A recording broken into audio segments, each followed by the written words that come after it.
dawa hauta da bai député Ali Basir. Bismillah DJ, nagode DJ Ahmed. Wala bana Muhammad wadon dilen be hakkilo. To. Aha.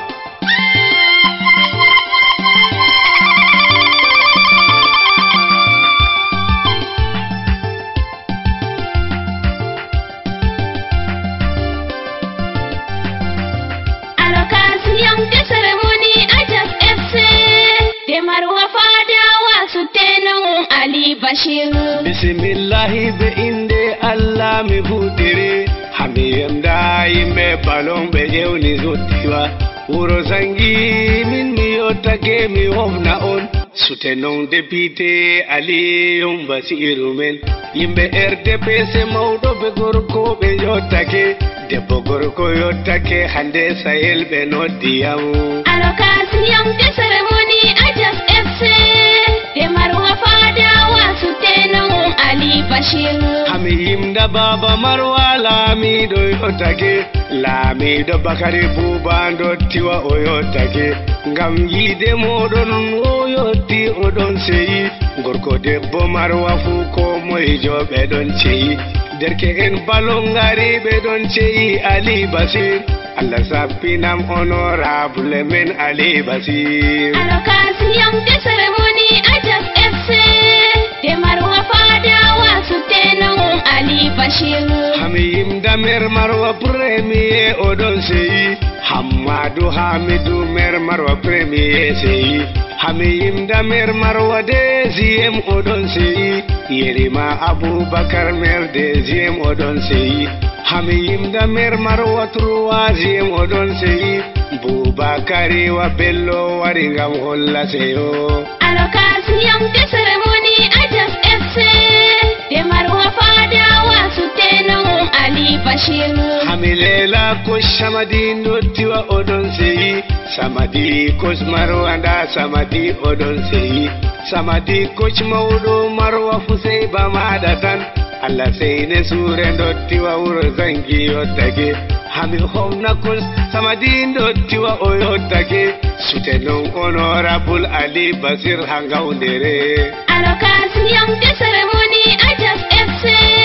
de Marwa fadawa sutenon Ali Bashir nda Hajja Fadimatu danejo wari seyake nda Hajja Fadimatu danejo yotti ngam seyo yimɓe Marwa gorko be debbo go moye seyi yimɓe Marwa ɓikkon famarɓe fuu ɓe ɗon ceyi ngam seyo moɗon ɓikkon balon ɓe jottake yimɓe RDP seɗon balla on sina seyo alokasiyam de ceremony Ajax FC de Marwa fadawa sutenon Ali Bashir nda Buba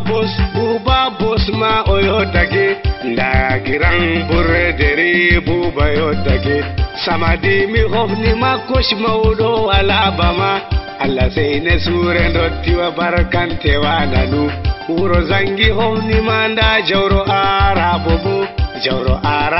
ndottijo ɗon nder seyo alokasiyam de ceremony Ajax FC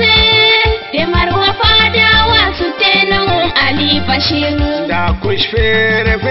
koch en ɓe ɗon seyi nda babanko koch odon seyi nda koch diba ma odon seyi nda koch lama odon seyi koch lama ɗon seyi ɓikkon balon ɓe ɗon seyi ha nder Sahel Marwa gorko be debbo ɗon seyi alokasiyam de ceremony Ajax FC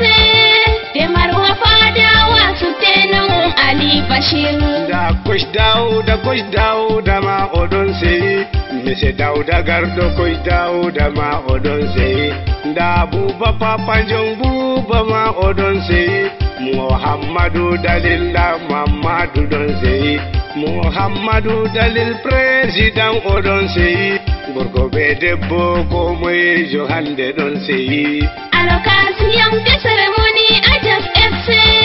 de Marwa fadawa sutenon Ali Bashir Muhammadu Dalil président de d'honneur Allah seyne sure ndottiwa wuro zangi hofnima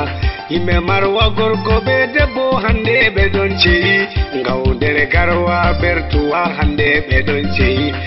yahunde duwala bamenda e bolo wase Allah sey na sura on juttina balɗe dotti en Alokasiyam de cérémonie Ajas FC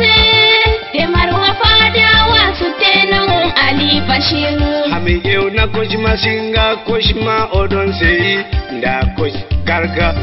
gaba oɗon seyi nda coach gaba ware oɗon seyi Allah ɓe jurisku mon ɓe laamu ɓiɓɓe nder ballon ngam ɓikkon ballon hande fuu ɓe ɗon ceyi football club de marwa wari yotta gese yo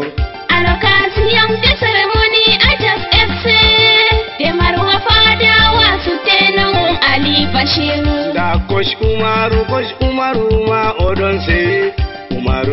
Umaru coach ma nda oɗon seyi nda coach Umaru palar wari holli en seyo nda coach Umaru palar wari holli en seyo fijoɓe ballon nder marwa fu ɗon ceyi gorko be debbo hande wari holli en seyo